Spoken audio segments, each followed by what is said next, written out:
The following is a presentation of the Belly Up Sports Media Network.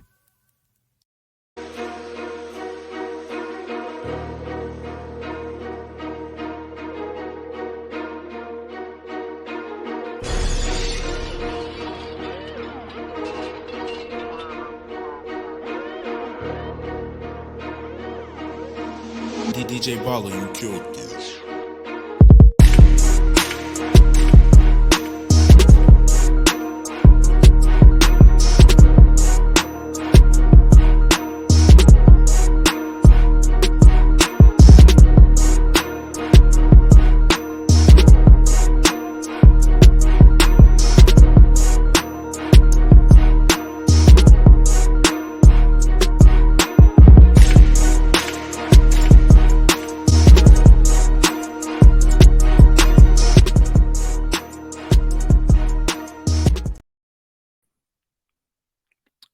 Hello, everyone. Welcome back to College Football Coast to Coast. It is the Week 5 preview. 5 weeks in, Tyler. It's hard to believe we're over a month of college football, and we've got a lot more to go all the way to the National Championship at the start of next year for the 2024 National Championship coming up here in, a little over more than 3 months. So we're moving right along here, and a lot has happened here in the first 4 weeks of the season, and a lot more is going to shake out here, especially inside the top 25 this week. So it's a big stepping stone for teams within the conference, because this is really the time right now where teams are going to face their first conference matchup, their first big conference matchup. It's at this point in the week. I want to get your thoughts of where we stand kind of with college football this season right now before we get into the meat and potatoes of the show. I think it's about as wide open as you can get. I don't think there's really going to be, once we get to the end of this, there's going to be many undefeated teams. You look at the SEC, especially the SEC West. The West is definitely wide open. The Pac-12 and their final establishment of being a conference, I mean, that might be having being the best conference, with Colorado that was stopped by Oregon. But you're looking at the top, Washington's looking good. USC, their offense is looking good. And then also, you got teams like Oregon State and Washington State also in the top 25 and Utah too. You look at the Big Ten, you'll have that race in the Big Ten East. So we'll definitely figure out the next couple of weeks.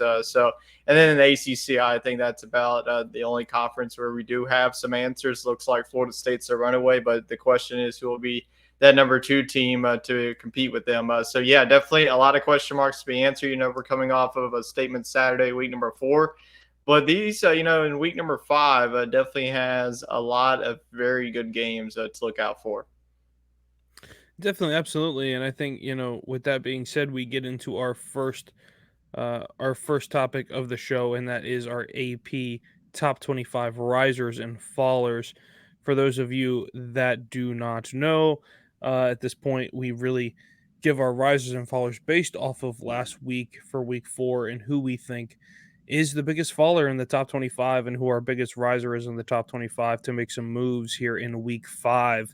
So our AP top 10 is listed below for you guys for the recording for the video show.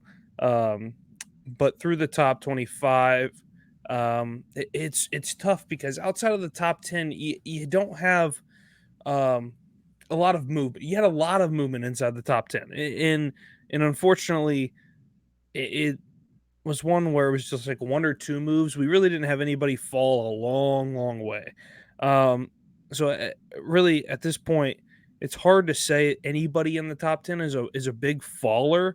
But for me, the biggest faller and the one is I mean, they are still undefeated, but they're a faller at the end of the day, and that's USC. USC does fall to number 8. They were top 5. They were sitting in that 5 spot, but the problem is USC hasn't shown me anything. And that's the biggest problem. I think USC hasn't shown me that they can really, like, the first game of the season, first 2 games, yeah, they dominated, but they're getting out to slow starts, it looks like. I want to get your perspective on it too, but I just don't see them making big steps against some teams that really they should be able to handle. And it just seems like they're falling behind schedule when it comes to being able to put points on the board early, and it's just taking too long, I think, to kickstart their offense.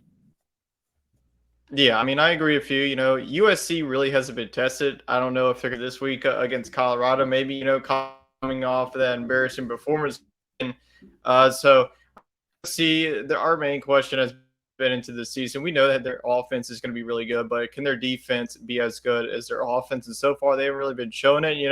That Arizona State game, I thought that was going to be a runaway, but Arizona State's quarterback played tremendous. The Sun Devils, were no one was really giving them a chance in that one. USC was double-digit favorites, and USC struggled. They ended up winning that game, but I haven't really been impressed with USC, especially on the defensive side of the ball. I think that a lot of people around the country noticed that too, and I think that the AP poll recognized that. They're going to drop on number 3. If you look like that against Arizona State team, that's probably going to be at the bottom of the conference, along with teams with Cal and Stanford that's going to be playing Oregon. But I definitely could see USC as the faller. I'm going to go on the opposite side of that spectrum and go with a team that doesn't really have an offense, and that is the Iowa Hawkeyes. They were number 24 team in the country, and they got absolutely embarrassed by Penn State in the wideout. I think that's more of Penn State. It's a really good football team. I think that a lot of people – not only in the Big Ten Conference is going to notice this team being really good, because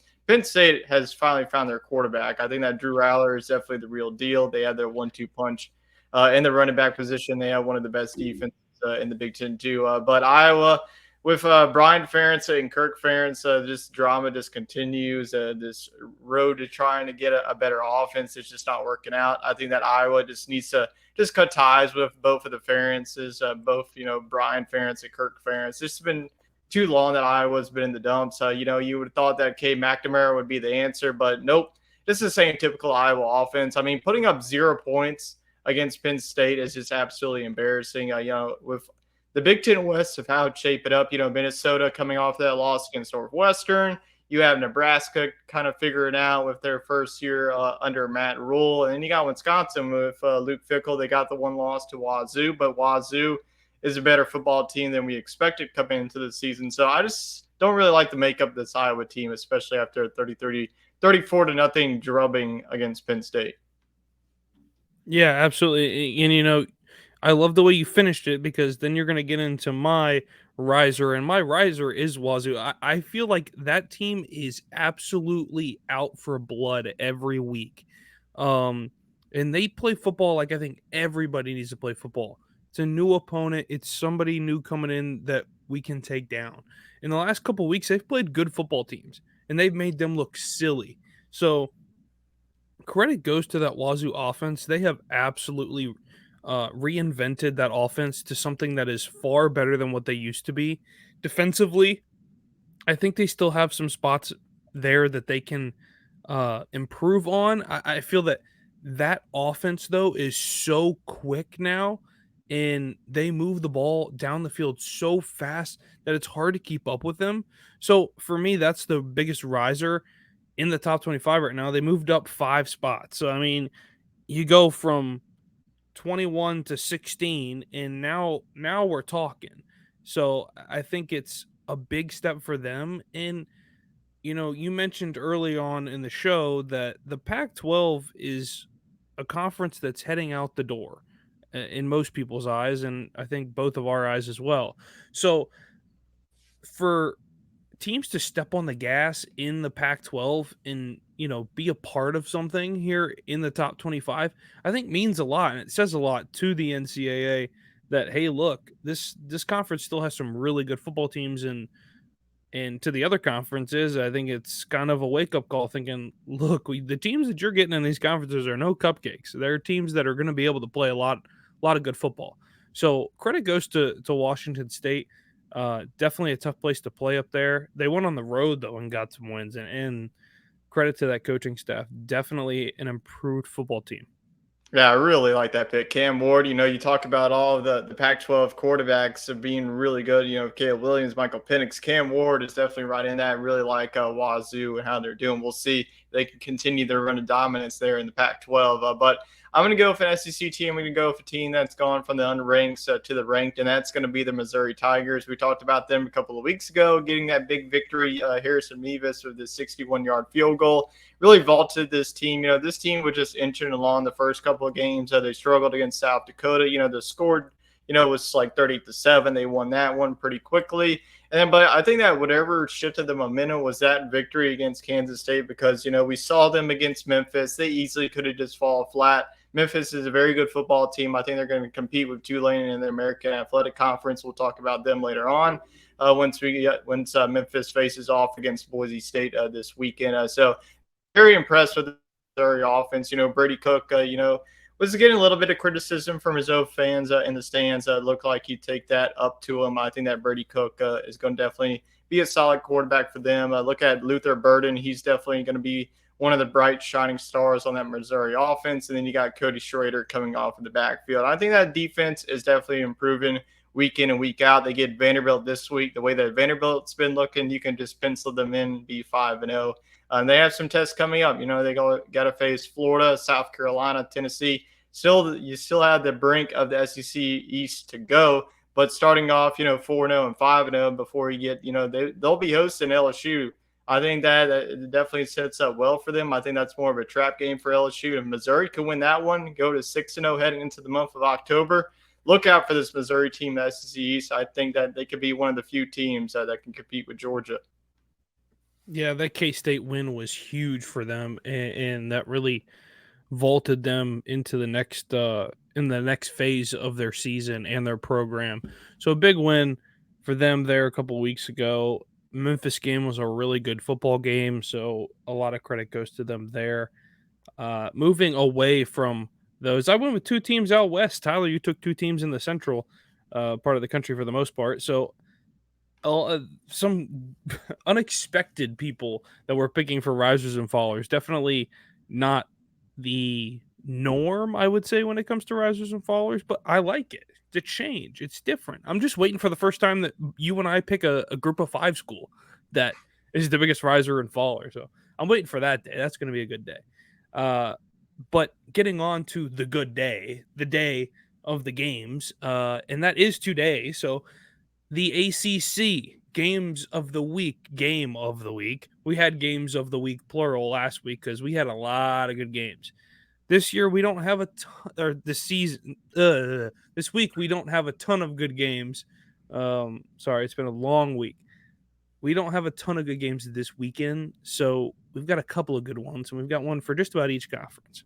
So getting into the biggest game in the ACC, number 11, Notre Dame has fallen down to number 11. They are outside of the top 10. They are the 5.5-point favorite on the road, headed to face off against the 17th ranked Duke Blue Devils. Tyler, I'm posing a question for you. And the question is, Mike Elko goes on the Pat McAfee show and has the discussion about Riley Leonard and says that Riley Leonard should be in the Heisman Trophy discussion. In your opinion, as of right now, through 4 weeks, as we're getting into this fifth week, is Riley Leonard good enough to be in talks for the Heisman Trophy? I think he can play himself into it. I think that there's just a tier above him. Nix, what he's done in Washington, Jordan Travis, the way that Florida State has got those two statement victories against Clemson and Florida State. Say that if Duke goes on and beats Notre Dame and goes on the road and beats Florida State, then yeah, I can put you in the Heisman discussion. I think that Riley Leonard, he definitely has the tools of not only being in the Heisman discussion, but having success in the next level. I think that if you want an NFL comparison, he reminds me so much of Josh Allen, not really of running the football, but I think that it's arm accuracy, the way that he delivers the football down the field. I think that, Mike Elko, I'd give credit to him. It's your guy. You want to talk him up. So let the Heisman discussion begin if Duke can beat Notre Dame this weekend. Yeah, so, Riley Leonard kind of hits close to home. He's kind of a regional boy as far as us go down here on the Gulf Coast from Fairhope, Alabama. So he's close to home. So, yeah, it's great to see his success. In my opinion, I just don't think he's in the upper echelon to be able to talk about Heisman Trophy, candidates. I just don't feel that he's gonna be one of the 4 best guys that'll be sitting there warm in a chair, and for me, it's because, in my opinion, looking at where he's at so far this season, statistics-wise, things like that, I just Sam Hartman seems like he's just too far ahead, to look back and see Riley Leonard. I think he's a system quarterback at Duke, and a system quarterback works at Duke. I don't think you have to change anything. I think system quarterback will work in that role. I think Mike Elko has definitely done well to put Riley Leonard in a situation to succeed with that program. And that program has flourished immensely. I remember when Duke was an awful football team, and now they're a good football team that won a bowl game last year. So I think Notre Dame needs to come prepared into this football game. Duke's going to be a difficult place to play. Duke already knows that they are confident at home. They are a confident football team. They have not lost a game yet this year, and they're playing at home. So all the advantages on their side, except for the betting odds at 5.5.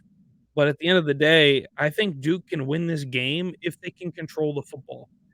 The reason they beat Clemson in the first place was because they stopped Clemson multiple times defensively, forced turnovers, got the ball out of their hands, and really controlled the game with ball possession, time of possession, just basically ran Clemson straight off the field.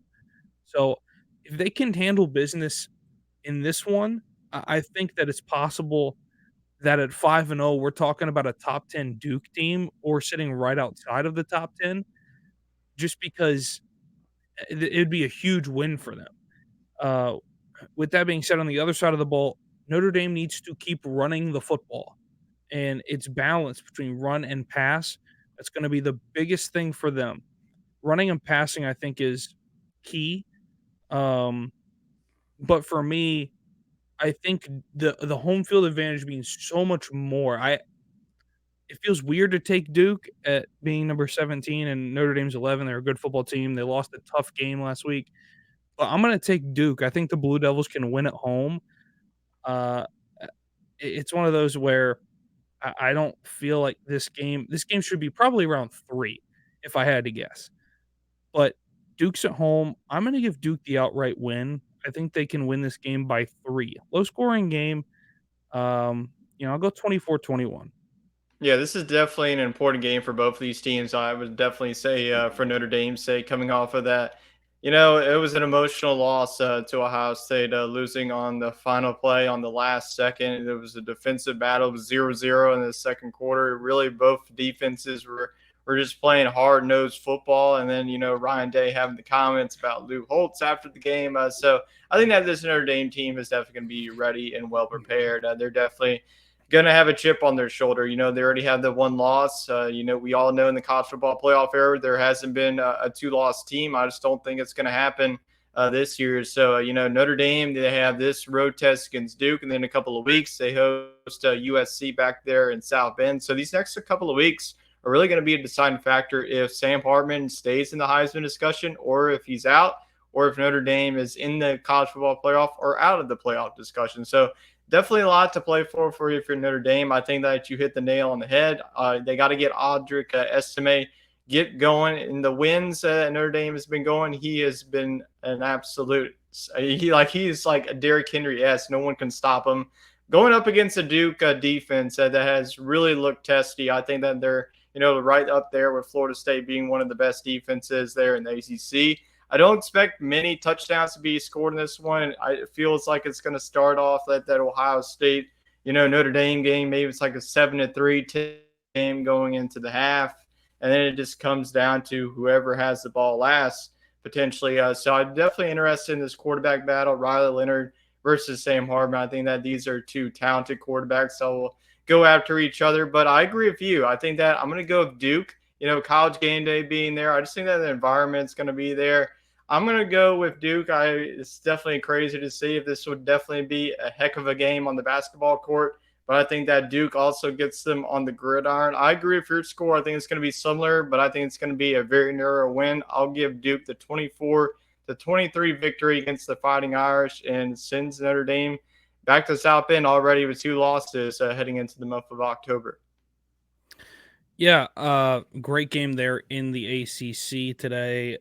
As far as our other game, moving on to our next conference here is the Big 12. This is a very good game, a 2:30 game between the 24-ranked Kansas Jayhawks.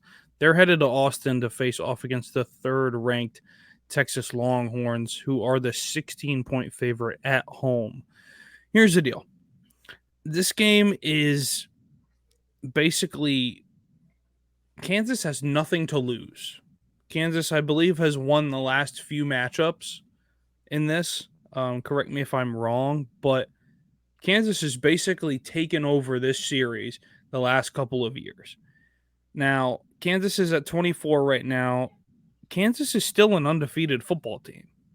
And they've kind of moved around a lot in the top 25, only because some teams have moved around a lot on the lower end of the top 25. So they're in there right now, and I think they're a better football team than that 24 statistic right next to them. As far as Texas goes, they got a gift from Florida State basically in a tough battle with Clemson. They moved up one. So they kind of got a gift wrap there, and they're headed back home. So many people talk about how complete this Texas football team is. Look, Texas is not safe against Kansas. There's something up with this series between these two teams that just throws everything off kilter.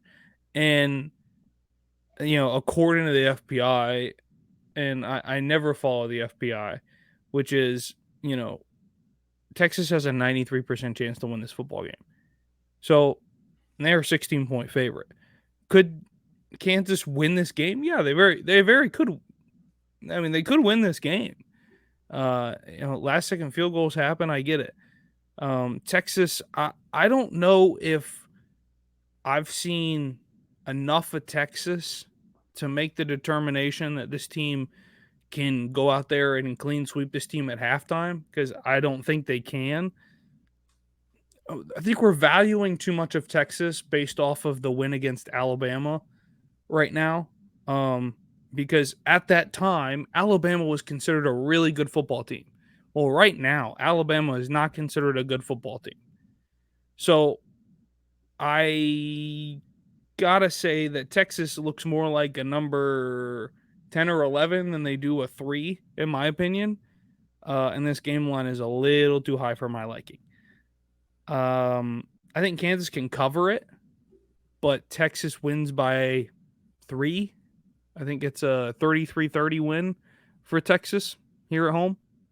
Man, another crazy and wacky. This series has definitely been fun. Kansas as of late, but Kansas as of old, Texas was just curb stomping them. But Kansas, the way that they've been doing, getting, Jalen Daniels back, I think that's been helping him. But Kansas defense has to step up if they want any shot of it, because they struggled in their last couple of games. The Illinois game, their offense got off to a hot start. Their defense played well in the first half, but then in the second half, Illinois came back.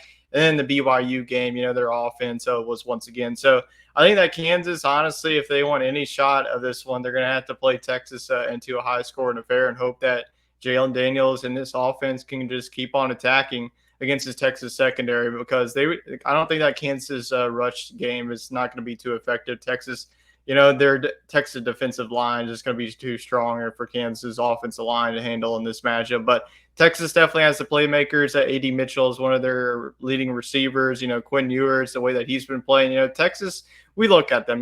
They got the win against Alabama. After that, they struggled against Wyoming. They ended up getting the victory.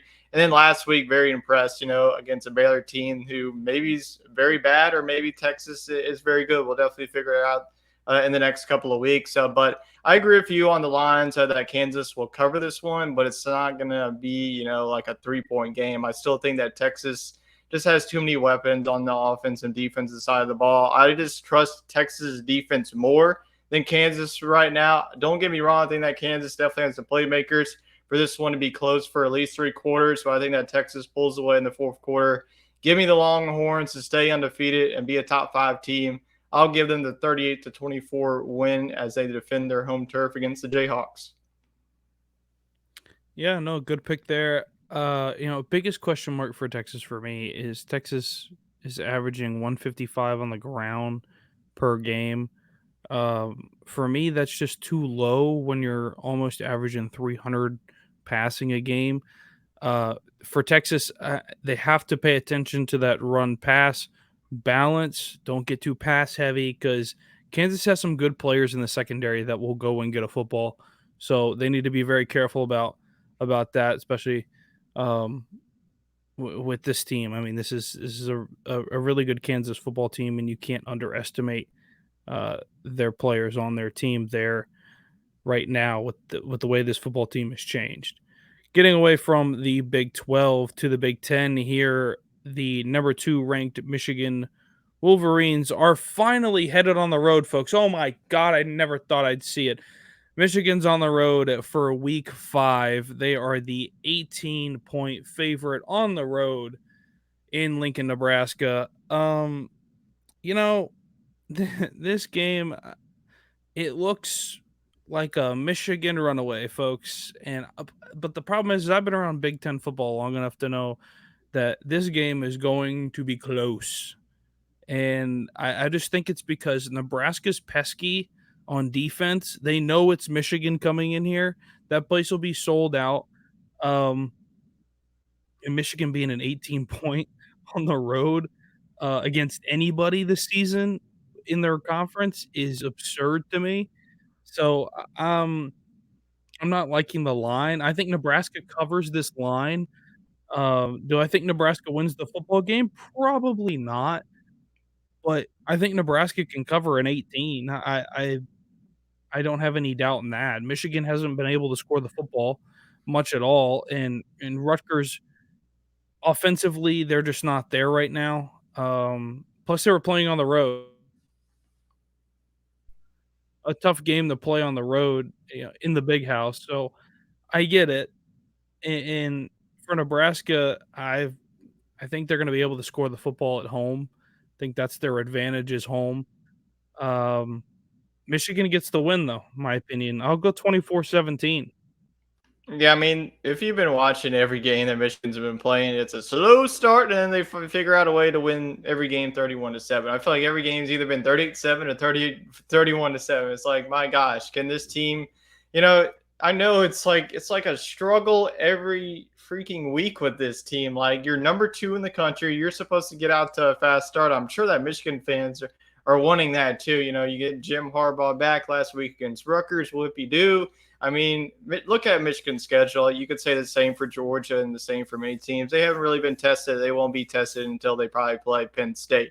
You just look at go look at Michigan's schedule. I mean, it's just cupcake after cupcake.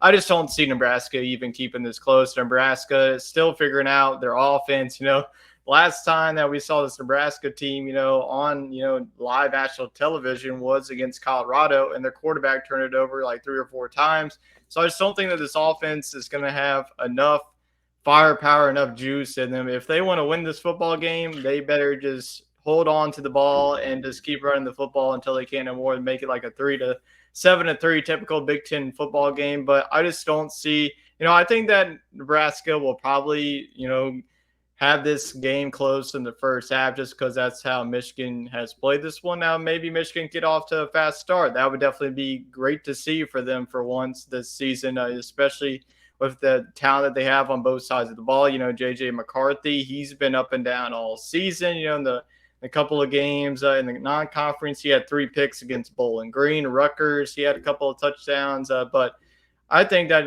McCarthy has to figure it out some way or another, or Michigan's going to get beat as soon as they face somebody with a pulse. But I think that they cover this one pretty easily. Nebraska just doesn't have the offense to really handle with them. I think that their defense also isn't that good either. You look at Colorado's offense, they were able to have success against them, other teams too. So I just don't see this one being close. I'll go 28-7 victory for the Maize in blue. Yeah, so you mentioned Colorado there for a second, so we'll get out to the Pac-12 here. And number 8 USC will head on the road to Boulder as the 21.5 point favorite against the Colorado Buffalo. Um, yeah, I don't know what to say about this game. This game is either going to be really close or really one-sided. And I'm going to err on the side of close only because I haven't seen USC get out to a solid start yet this season.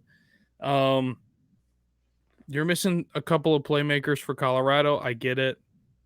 But look, that's why you brought in apparently the best kids in the country, according to Dion. So they're going to have to play football, and defense is going to be priority number one against this USC offense.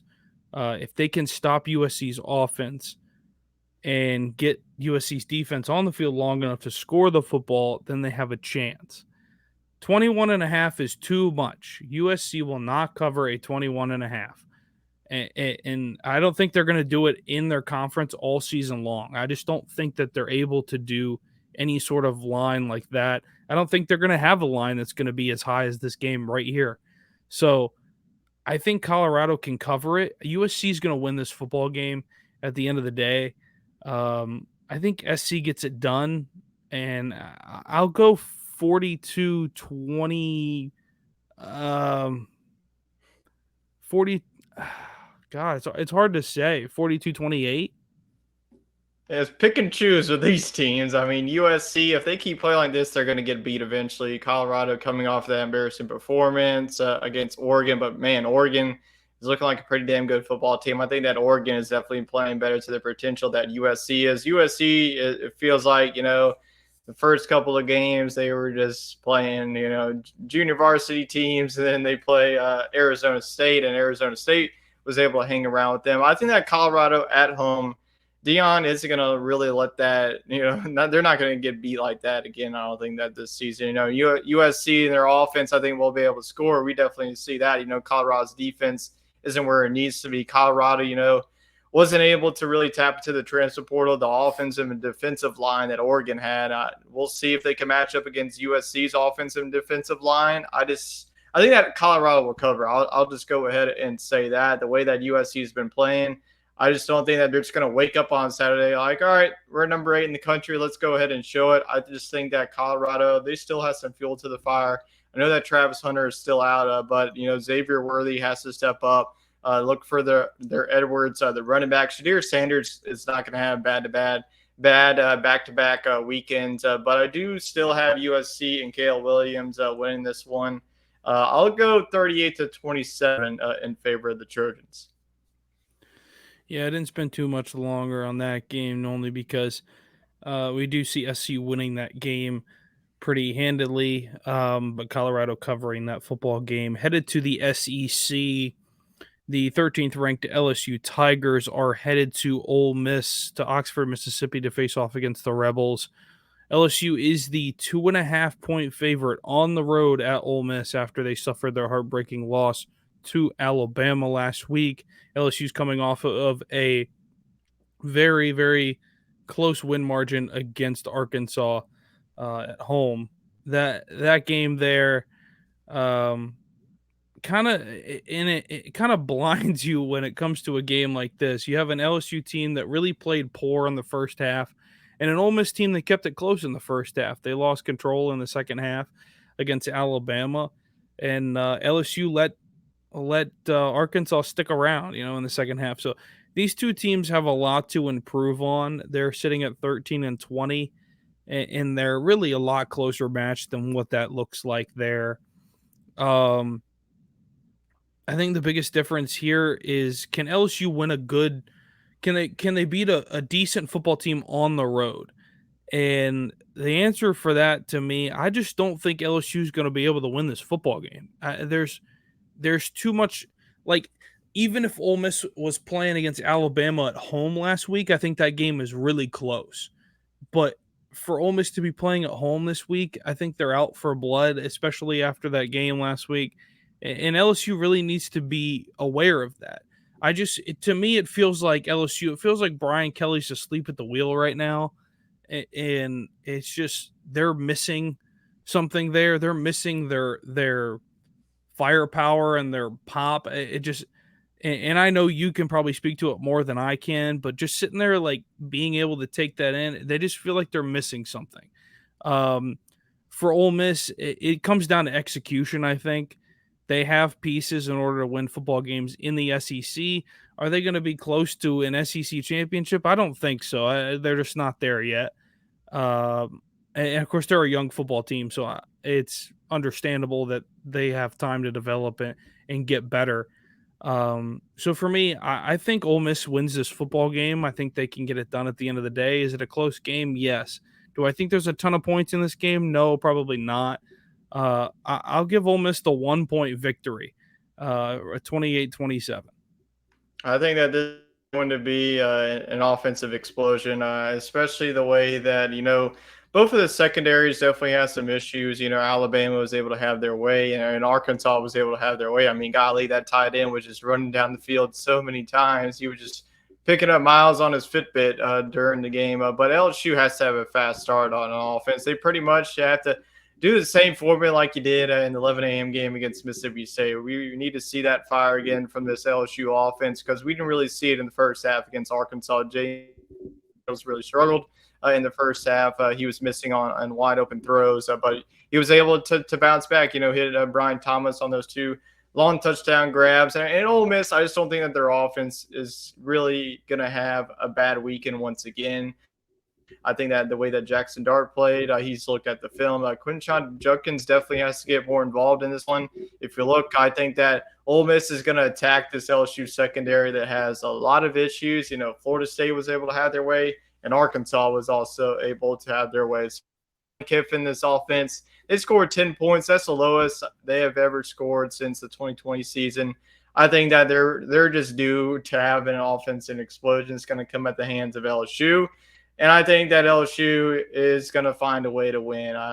In the confidence level, probably like a 60% confidence level that LSU is going to win this football game. It's a Magnolia Bowl. It's a rivalry game. Ole Miss coming off of a loss. They're going to be pissed off. They're coming back in front of their home fans. They still want to stay in the SEC race because if Ole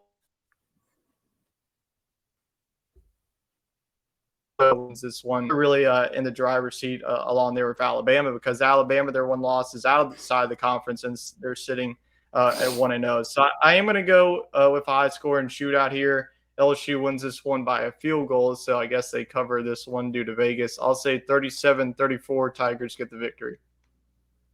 Yeah, moving away from this, we'll go to the big bad group of five, and our group of five game of the week is the Boise State Broncos. They're headed to Memphis to face off against the Memphis Tigers, who are the 3-point favorite at home.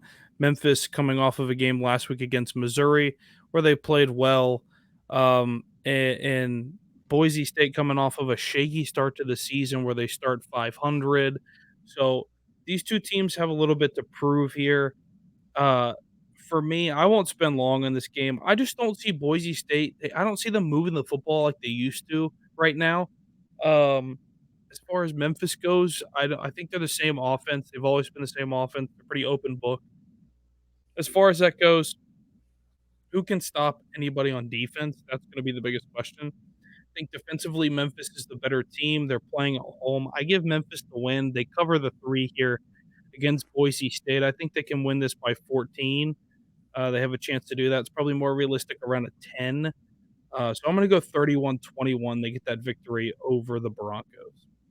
Yeah, really looking forward to this one. Boise State, like you mentioned, they had their one loss very early. Memphis did too, just this past week that we were talking about earlier on the show against Missouri. But I think that, Memphis is definitely going to be one of those teams that they're going to hang around. Boise State, this is a tough road trip coming from Idaho all the way down to Memphis, Tennessee. So that definitely always plays into that environment.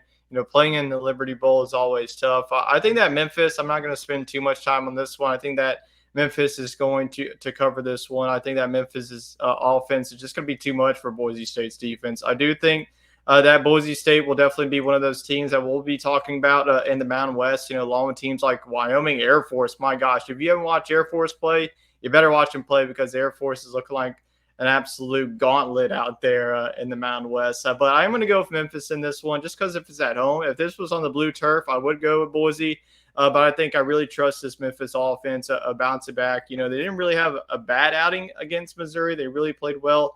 But I think that their defense comes back, solves their issues. Give me Memphis in this one. I'll go 34-27, a touchdown victory for Memphis. Yeah, after their 34-27 loss on that game last week against Missouri, a good bounce back opportunity for them at home against Boise State.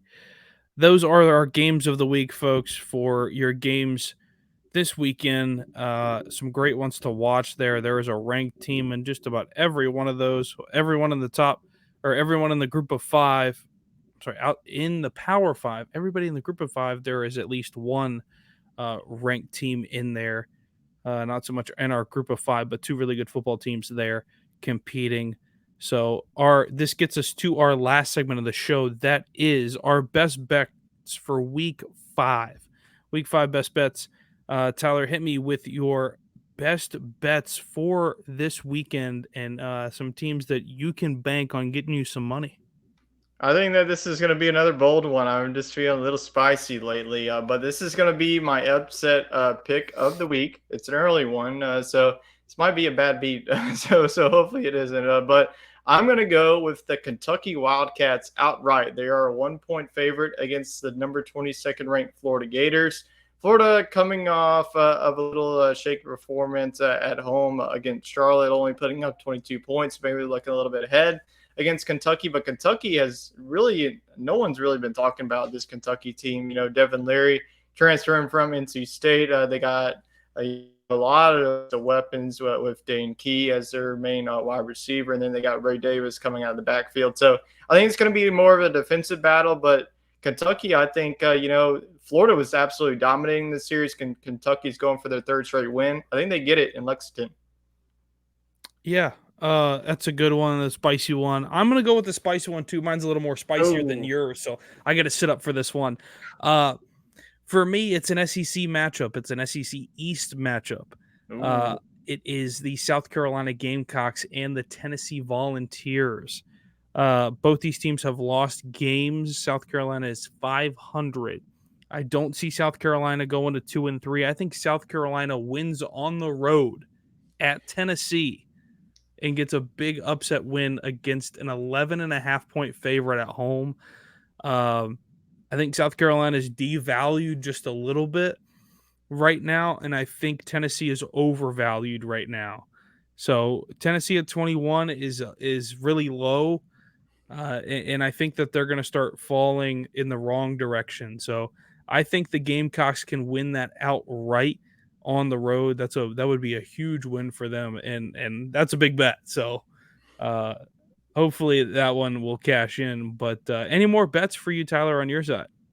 I'll give you a little quick one. This is a night game. This was between 2 3-1 teams in the Big 12. This line is just too much for me. TCU is a 13.5-point favorite. I think that West Virginia covers that. I think that West Virginia has definitely found their groove against Penn State. That's another one that I think that you're going to look at. That's a better win for Penn State. West Virginia has definitely bounced back. Neil Brown coming into this season, maybe had some hot seat, but those are definitely out the water. I think that their offense has definitely improved. Their defense absolutely shut down Texas Tech. So I think that, TCU being almost a 14-point favorite at home, don't get me wrong, TCU has bounced back from their loss against Colorado. I think that the Mountaineers come to play, not really pull off the upset, but I think that they play TCU close in Fort Worth. Yeah, my last one here is the only team that currently from the group of 5 that is occupying a spot in the top 25, Fresno State. I think Fresno State, they currently are a 24.5 at home against Nevada. I think they will cover that. Nevada has not won a football game yet this season. They are 0-4 right now in the season. Fresno State is undefeated right now. So I look to see Fresno State roll in that one and win that pretty easily. So I think 24.5 is a lot, but I think it's safe to take them to get a win there big time. So folks, that is your week 5 breakdown. Some great games on today. So sit back, relax, enjoy it. I know they've had some terrible weather up in the Northeast. So if you're watching the Northeast, all you got to do is sit back and watch some football. Crack open a cold one and enjoy it. Down here, we're having some wonderful weather. It's still a little warm for our liking right now. Waiting for it to cool off. I'm so ready for it. Trying to get out, play a little more golf. But look, folks, enjoy it. It's a great weekend. And hopefully your bets will cash in this weekend. We're hoping that we get a cash in this weekend. And there'll be some great football to watch. We will see you guys again next week. We'll break down our risers and fallers and get into week 6. We've got some great matchups coming up again next week.